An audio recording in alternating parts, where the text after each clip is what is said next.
Doomed to Repeat is a Delta Green actual play podcast with violent themes and adult language. Listener discretion is advised. Welcome to episode 31 of our Delta Green campaign titled Doomed to Repeat. I'm Sergio, your handler. Before we jump in, I think I should give a quick shout out to all of the stuff that Mayday has made since Doomed to Repeat kicked off. We know some folks are here for one series and one series only, and that's totally cool. But if you're into this, there's a good chance you'll vibe with the rest of our weird little universe too. We've got 2 spooky seasons of Orpheus, run by Vince from Black Project Gaming. Eli's taken us to the dark side with Cult Divinity Lost. And Caleb is our storyteller in our ongoing vampire chronicle, Vegas by Night. And if you're here for the Delta Green of it all, check out The Dead Drop. It's a limited series where we talk shop with writers, creators, and members of the DG community. Plus, we made some pretty cool handouts for your next operation. And it can all be listened to wherever you harvest your podcasts, or watch them on YouTube at Mayday RP. Now, if you want the good stuff, also known as Black Project Gaming's exclusive run of God's Teeth, you can find that by subscribing to our Patreon at any level. We're coming up on releasing episode 13, and hoo boy, does it just keep getting better. If you enjoy what we do here, be sure to like and subscribe and leave a positive review. It really helps us get seen by new people. This episode, we continue our playthrough of Escape from Innsmouth, a scenario written by Kevin A. Ross and others, and published by Chaosium. Let's return to our game.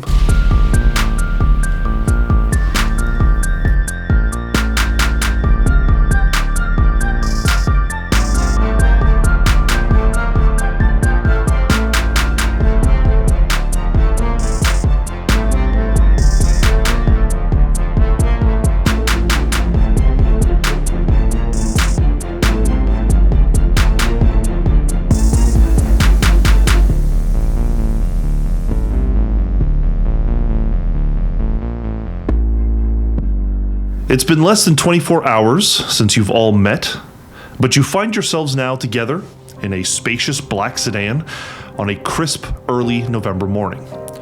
What would you like to accomplish first? Arthur, because we would have had cups, he would have had cups of coffee for everybody as a polite gesture if anyone wanted any. Cup of Joe. Oh, thank you. I'll take it. Thanks. Appreciate it. Yeah, Kennedy, who is violently hungover, absolutely gulps down that coffee. I think you need mine more than I do. Sure, thanks. And he grabs it immediately, starts drinking it the whole way down. Welcome. Shall we continue? I'm just gonna go into the car and just turn it on. You know how to drive this thing? Of course I know how to drive this thing. Treasury Department doesn't mess around on the weekends. Treasury Department gave us a breezer. That's nice. Should we put the top down? It is that kind of car. We'll do that. Kennedy, do you mind if you could just put I got you. Thank you. The top is able to come down. It's not automatic in these days, but you are able to do it. That was smooth. It was smooth, Clark. Want to see smooth? Turns on the car and gonna have it go. It just goes right in. Oh. Imagine the smog on this fucking thing. I think Kennedy is hanging his head out the now convertible atop like he's a dog trying to catch the wind. He's just trying to hope that the cool air takes away the hangover. The university was what we talked about yesterday. Yes, the university. Yeah, we can be able to do any cursory research before we head into Innsmouth, if we would like to do so. So you'd like me to head to the university? Okay. You leave the city limits of Boston and head east towards the ocean where you know that Arkham is. Arkham is a handsome little town, much more developed than the other seaside villages and cities, and you're able to get there within an hour or so of driving. You pull up to the Miskatonic University, a well-developed university library combination. The buildings are in the old Greek style. Seems to be a classic place of learning, a place where Dr. Theo Rooke is familiar and comfortable. There is both the university and the library, and you suspect that the library probably contains the documents and the local lore that you're looking for. Are we all coming with me, or...? I am wherever I'm the best assistant. I'm staying with Cora. Excellent. Yeah, we can share books or whatever when we get up there. Yeah. I think everybody might have a question to ask. We just get it all together in one go. Kennedy, in an effort to be a little more covert here, removes his shotgun, his hacksack, his shovel, and just elects for just the bayonet and M1 on a holster at his side. Is that really necessary? We're this close to Innsmouth, I don't take any chances, not even in Arkham. Christ. I was told to make sure this one lives. I'm going to make sure it happens. We're at a university, man. You don't need it here, at least, right? I don't think we're going to need a gun. That's exactly when you need one. You ever shot a gun, Doctor? I prefer not to have loud things in my face. So then you've never been in a situation where you needed one? I guess you could say that, yeah. So then, in this situation, I'd be the expert. And then he clicks the M1 and puts it back in the holster and starts marching. Look, I hate to tell you, Doc, I just think that he needs the gun to feel safe, so let's just let him have the gun to feel safe. Whatever. Sure. I'll just start heading to the library. Neanderthal behavior.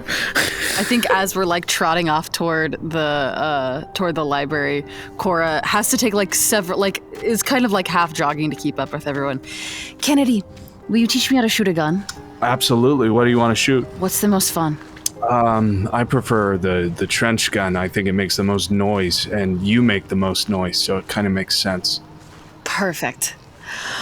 Yes, that I will learn that then. Sure. Once we get out of the parking lot, we'll take the car somewhere and line up some bottles or Clark's hat. Incredible. Thank you.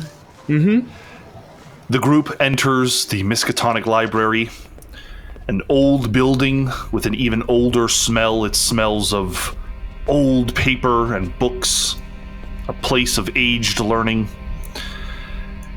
It is relatively early in the morning and not too busy. There is a librarian keeping to herself at a desk. Dr. Rooke, you know that there are many sections. There are history sections, local lore sections, books on all types. The most obvious about Essex County histories would be Fall's Historical Atlas of Massachusetts by David Geyer Fall, which was published in 1898. It's a big old book. It being the most obvious place to start, you find it, pull it open. The rest of you see this large and dry tome as Dr. Theo brings it open. And there are some obvious things that are easy to learn within the first few pages. Specifically, when you are looking up the town of Innsmouth, you are able to see that the first mention is in 1616 by a Captain John Smith, the Captain John Smith, who in his journal records the sighting of the Devil's Reef while exploring the coast of the New World. Innsmouth, the town, is founded in 1643, and over its course gains several thousand inhabitants, whose current population has probably shrunken to less than 600. It will take several hours to go into the other details of the history of Innsmouth for those of you who are interested. For those of you whose eyes begin to glaze over at the very dry text, there are other things that you can look into. Dr. Rooke, I suspect, unless you have anything in particular, we can discuss other bits of the history of Innsmouth that might be important to you. Yes. What stands out to you is that there are 4 families that seem to be of importance to Innsmouth. There is the Hogg family, there's the Elliot family, there's the Marsh family, and finally there is the Martin family, all of them having influence and affecting the course of history here in town. In 1678, a shipyard was opened in Innsmouth by Thomas Martin, and it was supported by the increasingly prosperous trade in local codfish.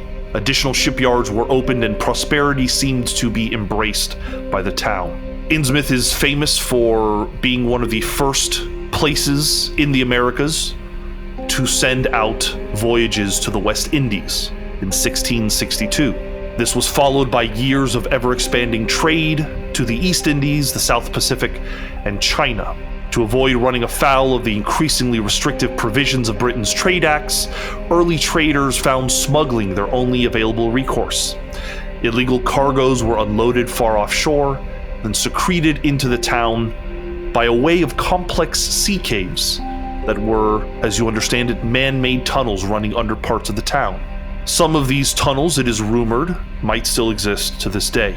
The man Obed Marsh is marked as one of the early explorers of these far-off distances that had a lucrative trade going on between the Indies. It is stated that he returned often with rare golds and precious items that he then sold to build his fortune.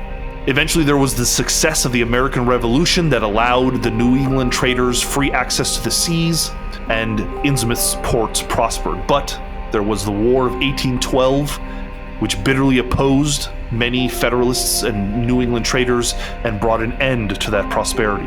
There was a loss of ships, there was conflict in Innsmouth, which eventually crippled the manpower and the ships, and eventually the economy. Some of the town's most prosperous families were ruined by these losses, and it seems as if Innsmouth was never truly able to recover. The last of Innsmouth's trade ships made their final port in the 19th century. By then, the town's interests had turned to industry, most notably the Marsh Gold Refinery, operated by the banks of the Maniket River. But the Industrial Revolution never caught fire in Innsmouth, and after a failing fishing industry simply added to the town's woes. One of the last entries of note is that in 1846, the town was struck by a plague believed to have been carried into town by a ship returned from the South Pacific. Although little is known about the incident, riots eventually broke out, resulting in the deaths of dozens of individuals. By the time of the Civil War, Innsmouth had fallen into a steep decline, and already the number of empty houses was a cause for remark. Those are some of the most important points you can find from these history books.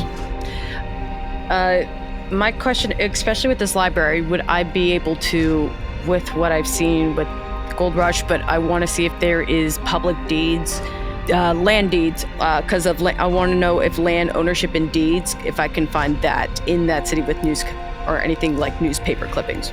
Over the course of a couple of hours, you find that there is a consolidation of ownership in Innsmouth. Some of it is incomplete, especially after these riots that took place in 1846. But it seems like in the late 1800s, much of the property, which seemed to be fairly evenly distributed, was slowly accumulated by the Marsh and Martin family, to the point where, at the last recorded note, both families probably owned more than 50% of the town. With Hogg, is there anything in particular that shows bad investments, either by Hogg or the Elliott family in particular? Not really. Most of the investments seem to be in the transition from mercantile ships to industry in the town, these factories. There are several notable factories that have been set up in this town in the early 1800s, which you suspect have eventually fallen out of business. Does it show anyone in particular in the Marsh or Morton family getting into politics that would show up on the paper for like election cycle? It does appear that after the riots of 1846, Obed Marsh himself took over as the mayor of Innsmouth. Go ahead and make for me either a bureaucracy or search roll. 29, pass. You come across some references to strange gold jewelry associated with Innsmouth. These bits of jewelry, some of them supposedly coming from far to the west, can currently be seen and are on display at the Miskatonic Exhibit Museum, as well as the Newburyport Historical Society. And the jewelry, I just have to ask, does it give off, because any indication from South Asia, China, or in that region? The reference does imply that is likely where it came from, but it also does say that this jewelry has become to be recognized as Innsmouth in design. What that means, you're not exactly sure, but there are no photos of this jewelry. I think as soon as Cora kind of learns about the jewelry, she's gonna want to go. You said there was some on display at the university, yeah? Yes, in a museum exhibit. Then I think Cora's like, I'm going to go to there. That sounds way more interesting than anything else. Well, if you don't mind, I'm going to definitely be following you there. Sure. The two of you head to the museum. Freddy, Kennedy, is there anything that you think might be of interest to you? I'm going to follow to the museum, but I'm hoping along the way that maybe I could see like a information desk or like a front office reception. And I could speak to someone behind the desk. Yeah, there's a frumpy older woman behind the desk that seems buried in a book. Hi there. Do you mind if I ask you a quick question? She kind of raises up from the book and eyes you and says, yes, how can I help you, sir? Yeah, I'm working with a local paper, and we're writing out of a story that came out from Innsmouth. One of your students was recently mugged. Do you know anything about that? Do you know who might that be, and can I talk to them? I don't know what incident you're referring to, sir, but if you're looking into information about Innsmouth, we might have some pieces of the Innsmouth Courier newspaper around here somewhere. You'll have to look in the archives section, and she gestures to a place in the back of the library. Sure. And if I can, very quickly, I'll go back to the archives, see if I can find them and just snatch them and take them with me to the museum. Well, the complication is that you are able to find this collection of the Innsmouth Courier. It is a small newspaper that was founded in 1833 and published through until 1846. There is a rather complete collection. Some items are missing. I mean, there are dozens and dozens of these newspaper. You could take some, but you don't suppose you're going to get the full story unless you sit and read each one. Are they like dated chronologically? Yes. Okay, I'm just going to take the most recent entries with us then. Here's an interesting thing. As you begin to look at those final entries, you find that many issues are either missing or mutilated. You literally pull out one that has been shredded in some way, perhaps by a pocket knife, or some are even burned. You suspect that really all that might be left are the earlier copies, at least the legible ones. Oh, okay, we'll take those then. Whatever is still living, enough that we can read it. And as you make your way to the museum, you begin looking through. I'll just give you a cursory understanding of what these early editions talk about, much about the founding of the town, the growth of the industry. It seems like the Courier is predominantly taken by the slow decline of the city, even though its upper echelon do their best to keep it from falling apart. It seems almost cursed nonetheless. There is the lead editorial, or the lead editor. His name is John Lawrence, and you do notice that John Lawrence has a tongue-in-cheek and maybe even accusatory approach to the Marsh family. He doesn't seem to be perfectly aligned with them, as there are one or two articles that critique their methods, but nothing immediately stands out as particularly alarming. Got it. The three of you make your way to the museum. You enter, and after walking through it for a while, there is a dusty display case in a dark corner that does display specimens of what is referred to as Innsmouth jewelry. This is found in the local American folk arts collection. What you see are obviously Tahitian-influenced golden jewelry, mostly neck pieces. It states that they were sold to the museum in 1844 by a seaman from the Marsh vessel known the Sumatra Queen. It is made of a whitish gold alloy and carved with odd geometric designs. And as you look closely, there are these bizarre batrachian figures. Batrachian meaning amphibian-like. The jewelry seems too large for most human torsos.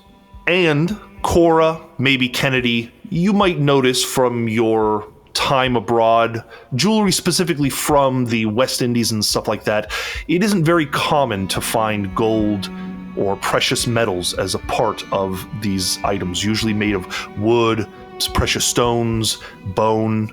And this whitish gold alloy is unusual, and you can see why maybe the museum might have mistaken it and put it in the American folk arts collection, even though it doesn't appear to be that at all.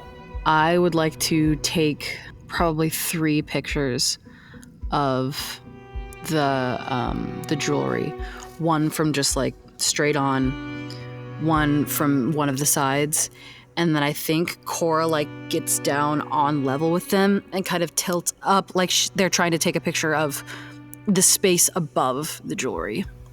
There's plenty of sunlight streaming into this museum, and so you are able to take those photos. Is there any way that I could get the most recent map of like a sewer system, or like a map? Yeah, basically a map to any sort of underground, like water travel under the city of Innsmouth. First, just make me a bureaucracy or a search roll. Ooh, I think I'll hit search. That is a failure, 57 over 40. The best that you're able to find is a map of the Innsmouth area, which I will share with you now. You can see in the center there is Innsmouth. To the north, there is the Great Innsmouth Salt Marsh. To the south, there are a couple of small fishing villages, including Falcon Point. To the south would lead you to Arkham. To the north would lead you to Newburyport. And you can see the Maniquette River, which flows through the center of town. And then about a mile out of the Innsmouth Bay is the Devil's Reef. Is there any information about the Devil's Reef? Are you looking for anthropological information or more geographic information? Anthropological. I think you have high enough of a score that this just is a matter of time. You are able to find that this reef, as I stated earlier, was found and named by Captain John Smith in his description of New England in 1616. He says he told of a landing on a certain stretch of black rock off the coast, and here he found dark sea caves filled with strange carvings. He is quoted as saying, "This must surely be the Devil's Reef." And the plague that was mentioned, did they define what the plague was and how it was afflicting people? Was it like a fever or something specific that was, and is it still going on? Because this occurred in the turn of the century or before the turn of the century, the records are incomplete. History books do insinuate that the current look of the Innsmouth citizens may be attributed, as the sickness may have lingered, and now it is easy to tell who is from Innsmouth due to the unhealthy look of many of its citizens.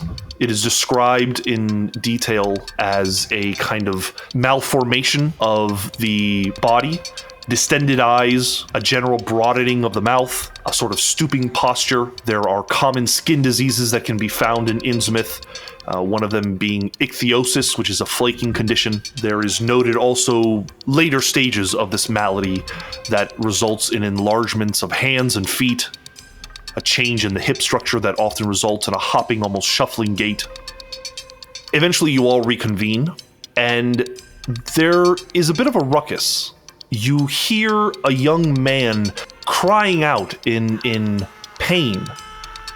And when you all look around, you see a pair of security men, 2 plainclothes officers, dragging a young student, it seems, out of the library. And he is screaming, "You don't understand! I have to finish reading it! It's for all of mankind! I have to finish reading it!" And he's just kind of babbling, and the frumpy librarian is kind of following, making sure that they lead him out. And eventually he is escorted out of the library.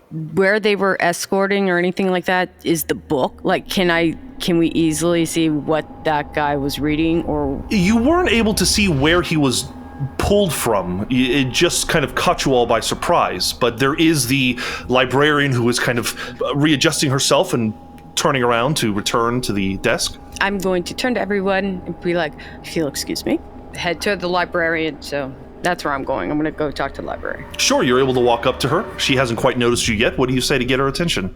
I'm going to hand over a handkerchief. Excuse me, madam. Madam, here. Sorry about that. Thank you, yes, thank you. I apologize for the noise. Yes, are you okay? Oh, I'm fine. This happens once in a while. Oh, I didn't know that chaps here were that gung-ho about reading a book. That's very different than I'm used to. Yes, well, Miskatonic University is famous for its excellent collection of the occult. We have tomes ranging from hundreds of years ago over in the restricted section. Only the teachers and professors here are able to go in that section, but once in a while the students get a little zealous and they sneak in, like him, for example. Oh, it's like, Sonny, if you can't handle it, don't even try cracking open the book. Kids these days. Exactly. They're for professionals only. I'm glad you understand. Of course. This is a fascinating subject area, and even though all of this is very new to me, I'm a different type of professional.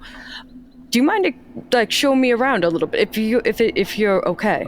I wouldn't mind at all, except it's restricted, like I said. Only professors of the university are allowed into that section, but nothing to worry yourself about. It's mostly just old occult fiddle-faddle. Oh, no. Like, around the library. I wasn't asking to go into the restricted. Oh, you'd like a tour of the library? Of course, I'd be happy to do that. And she begins leading you on the way. I'm going to hopefully look to the group and be, nodding towards the restricted section, if possible, and I'm just going to honestly go back to the librarian, and I'm going to talk to her about every and anything about the library. Does it look like there's anybody attending the entry to the restriction section after she's gone? No, you simply see the simple sign that says administration only. Oh, then I'm gonna go up to the doctor, go up to Rooke and just slap his shoulder and be like, and walk into the restricted section. I'll follow them. Cora's on their heels too. Me too. Let me have everyone make stealth rolls. Ooh, did I take stealth? Fail. Oh, wow. Okay, a success with a 23 out of 30. Success. Big ol' failure. Oh my god. You are all able to tiptoe your way into the restricted section. This is a different part of the library. You go down a short flight of stairs into an incandescently lit room where there are these older wooden shelves. And you immediately find yourself amongst very, very old books. Books and documents that seem to go back well before the turn of the century. Those of you, like Dr. Rooke, with an attention to detail on these kinds of matters, your heart gives a flutter at the possibilities of what these books might hold. You see titles like the Liber Damnatus, De Vermi Mysteries, the 7 cryptical books of Hassan, the Narcotic Manuscripts, the Revelations of Glaki, the Necronomicon. All of these titles don't particularly mean anything to you.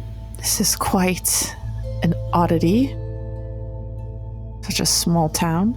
I'll say that there is a book on a desk that is open that you assume was probably what the young boy was looking at. I think Rooke's gonna mosey over there. It's old, and it's written in French, you assume. Yeah, I'll just start thumbing casually through the pages, try to see if there's anything I can recognize. I don't speak French, but that's okay. As you turn the pages, there is the occasional painted image, hand-drawn, some of them disturbing, depicting what appear to be demonic or malevolent figures of some kind. One of them does catch your eye, as there appears to be some kind of sketch of a aquatic form of man emerging from the ocean, meeting at the shore with what appear to be indigenous people. And behind these aquatic beings, a massive looming dark shadow. You suspect you could spend hours in here and learn more, but it'll take some time. I mean, I want to spend as much time as possible researching and getting any information as I can while we're here. Cora and Kennedy, you notice that there is somebody down here. You see them before they see you, but there appears to be an old professor making notes of some kind if he's noticed you, he certainly doesn't seem to have taken much interest in you. I think seeing the doctor so enthralled with this book, Cora's gonna really quietly try to like mosey over and say, Doctor, we should take our book and go. Can I just a couple more? Take it with us and leave. We are not alone here. All right. I'll close the book.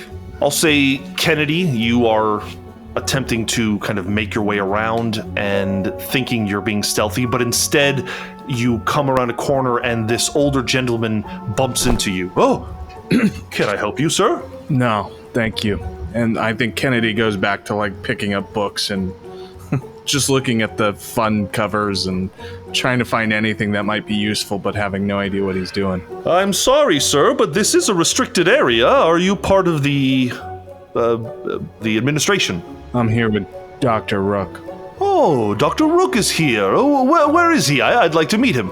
Just on the other side here. Coming around the corner with Kennedy. I'm gonna put a hand in front of his chest. Let me check with him first. Dr. Rooke, are you accepting visitors? Who is it? Dr. Armitage of Miskatonic. We've had a correspondence before. I look at Kennedy. Kennedy's gonna take the little doctor by his shoulder and like escort him in personally. He excitedly introduces himself as Dr. Armitage and seems to not really mind the fact that there are people who should not be back here, as he's kind of taken aback by Dr. Rooke and his presence.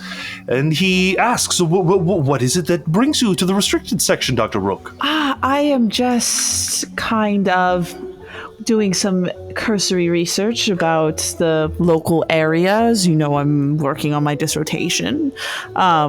This is members of my team who are here studying or keeping an eye on the situation. But yeah, I'm just gathering some information. Heard you have an interesting collection of more cultish books, and I wanted to see if that played into some of the local lore and legend that I'm looking into.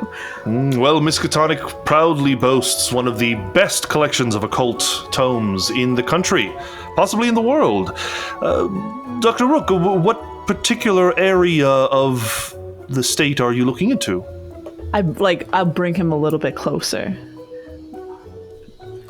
Between you and me, I'm trying to we're supposed to keep this kind of on the down low. It's something in the middle of, circles right now. We're trying not to get it too far, but I got access to do some research in Innsmouth. Innsmouth? Yes. So I am just doing some light research. I heard you have a good plethora of information that I might be able to acquire before I head over there. So 'tis why I'm here.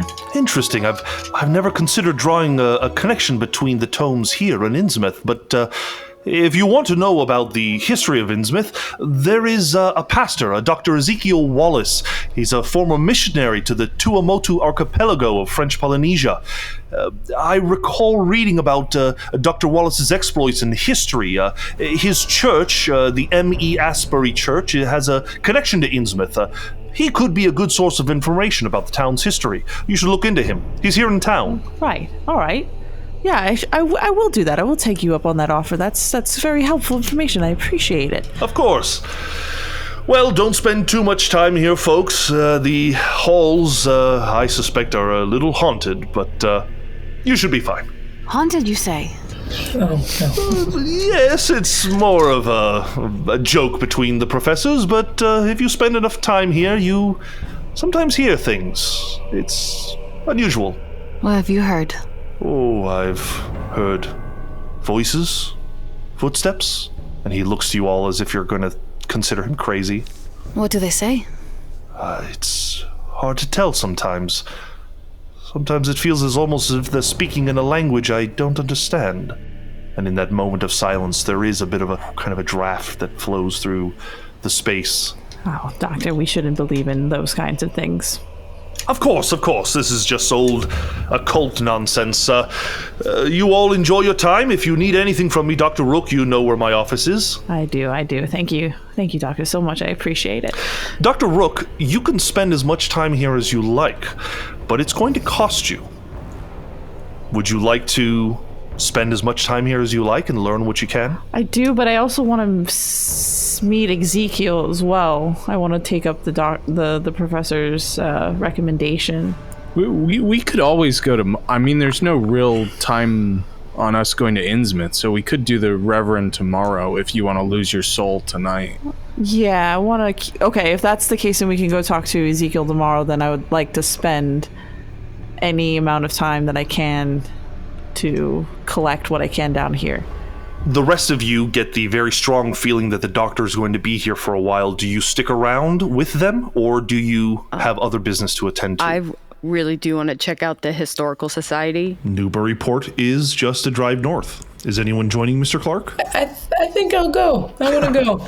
So it sounds like Cora and Kennedy are staying behind to stay with Dr. Rooke. Cora was gonna go up to Freddy, but as soon as Freddy's like, I'm going, they turn their like laser focus to Kennedy. Kennedy, Yes. the professor said this place was haunted. Mm-hmm. Have you ever done a spirit board session? This Ouija? No. The spirit board.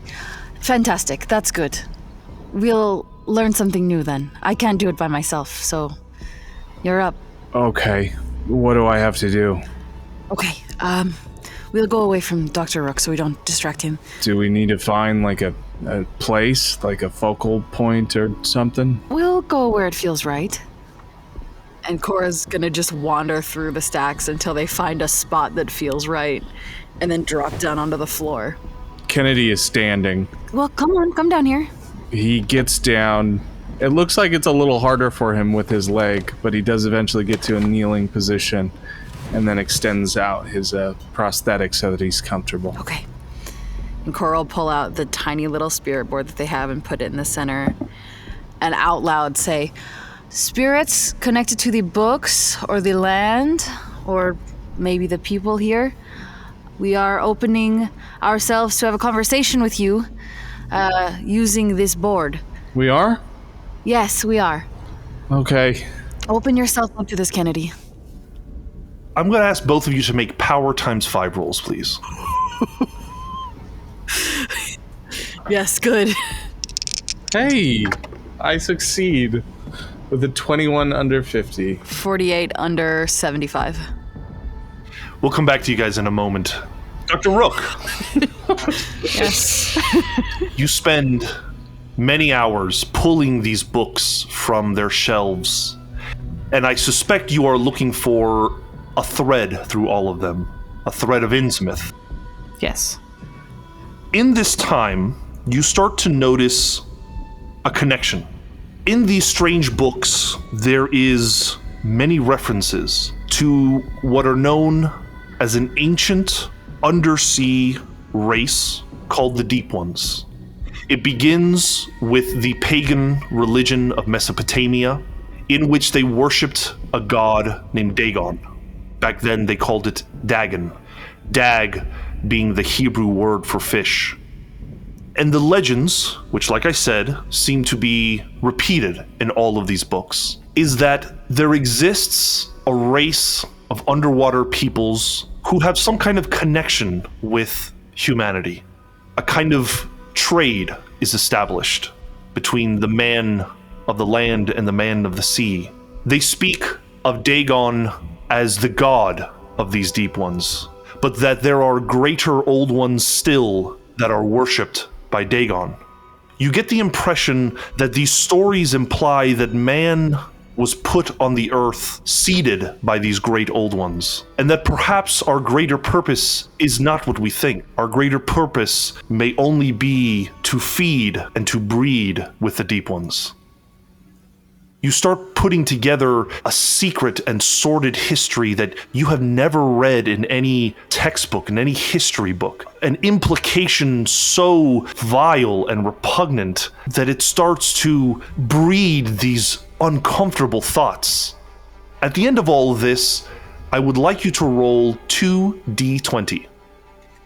This is why I don't read in this game. It'll be fine. It'll be normal. I got a 5 and a 14. Cora and Kennedy, you begin putting yourself out there, and sure enough, a kind of silence falls over the space.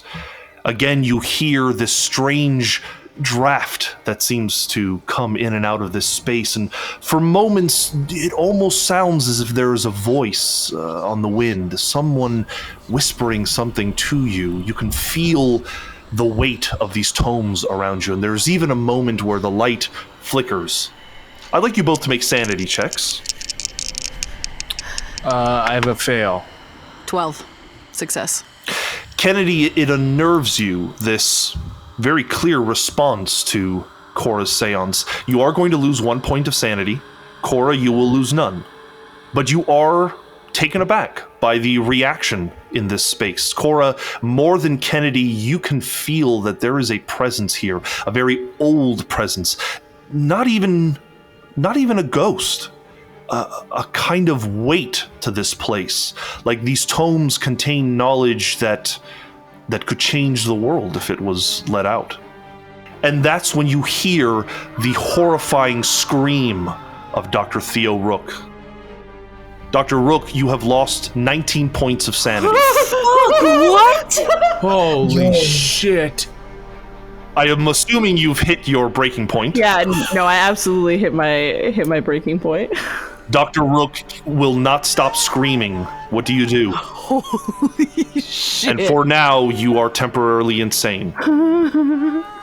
What did we do? What did we do? This wasn't us. That wasn't us.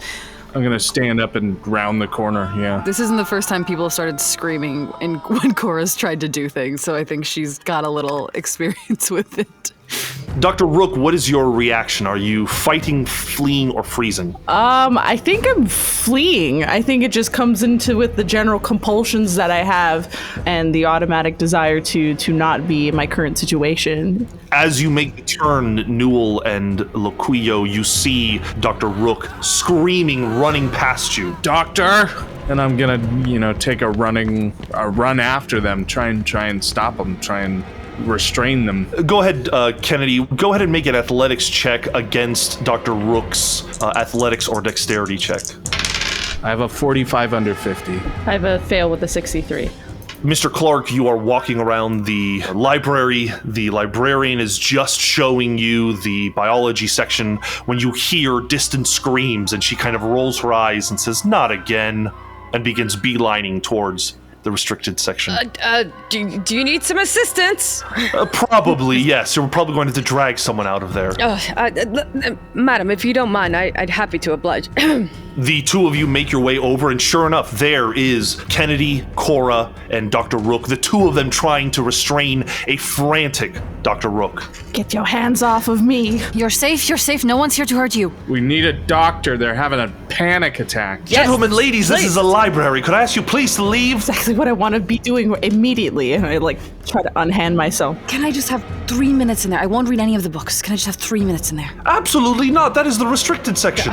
Madam, madam, your petticoat seems to be. I'm gonna to the librarian to make it look like something embarrassing happened, so she'll be mortified.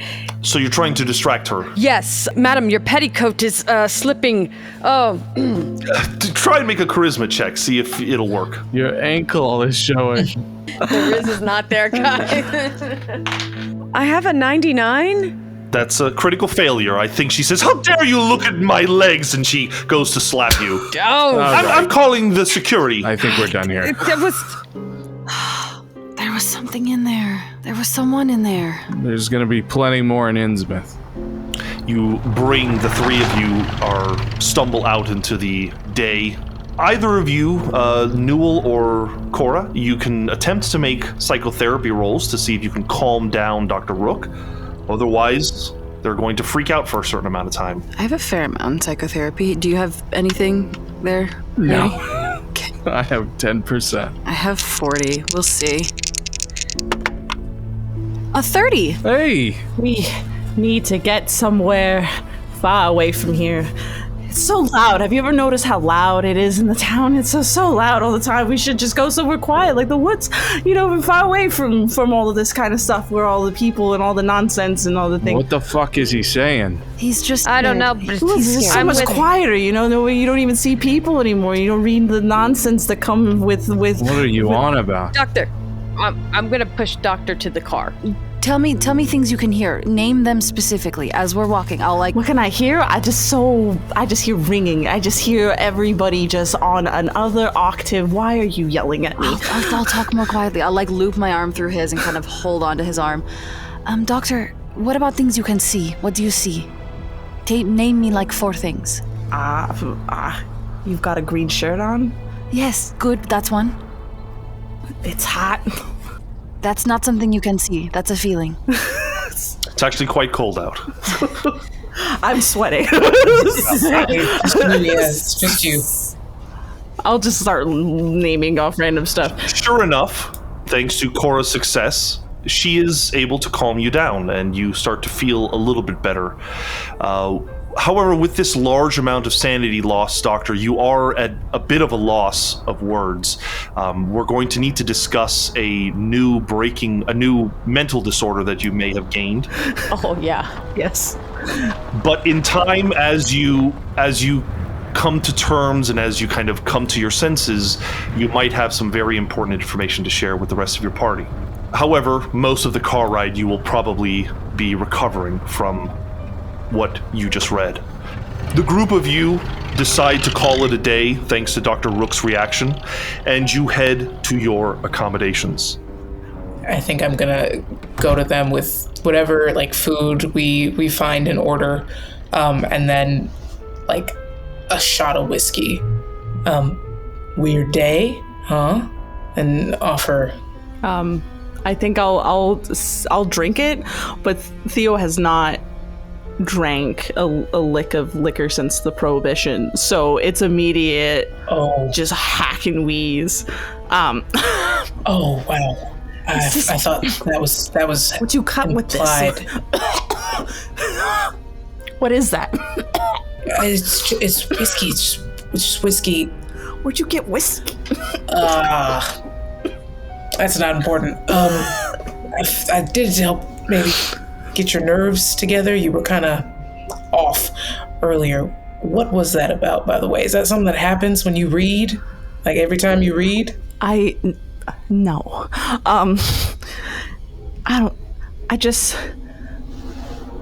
What was in those books?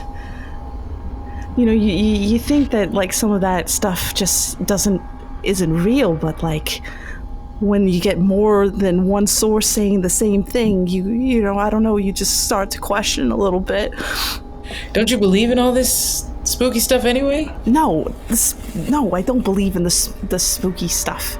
That stuff is always explainable. You can always, it's either somebody from word of mouth trying to make somebody afraid of something, or a fight over land or resources, eating something you're not supposed to be eating. All of that is explainable. And you can see that once you start looking hard enough and look at when you go to these kinds of places. But what they're suggesting in these books, I gotta be honest, you're saying a lot of words and I'm getting nothing. What was in the books? What was in them? There might be they're people. There are other people, I guess, that mingle amongst us, apparently. I know it doesn't make sense, but... There are more things in heaven and earth, Horatio. You're just scared because it's something you've never encountered before, yes? Yeah. Right. Have you encountered fish people? No, but... Is that what you're telling me right now? That you've met fish people? No, I'm not saying I've encountered fish people. No, but... By not having absolutes in my life, I have more brain space for possibilities and less space for fear. Or you just find yourself on the deep end, you're just gonna believe in anything. That's a sucker's game. You're allowed to be afraid. I'm not saying you can't be scared, but it's a little bit limiting sometimes. This is something I would hear in a fairy tale. That's what I'm just huh. Well, you couldn't have imagined that humans were the only things capable of evil, right? The world's a big place. If we can burn the world ourselves, who's to say that something else around here can't do the very same thing? Well, general logic and absolute truth kind of defines that, Right, and in biology, there's always something bigger on the food chain, right? More than humanity? You're talking about what? extraterrestrials? Talking about something that can't be explained, Doctor. Like I told you from the beginning, question there's no answer to. Today, the only thing above us on the food chain was a book. We didn't even meet the fish people yet. Well, so I best basically have a good open mind, is what you're telling me going forward. That's the gist. You end your evening with the thought, with the implication of what Dr. Rooke is saying. If what they are saying is true, how is it connected to Innsmouth? Why? These answers you will have to find in the next session as we continue our investigation. I don't want to stop, though. We need to stop. 19 points. 19 points. Is that the most sanity we've ever lost? I think so. It's a lot, yeah.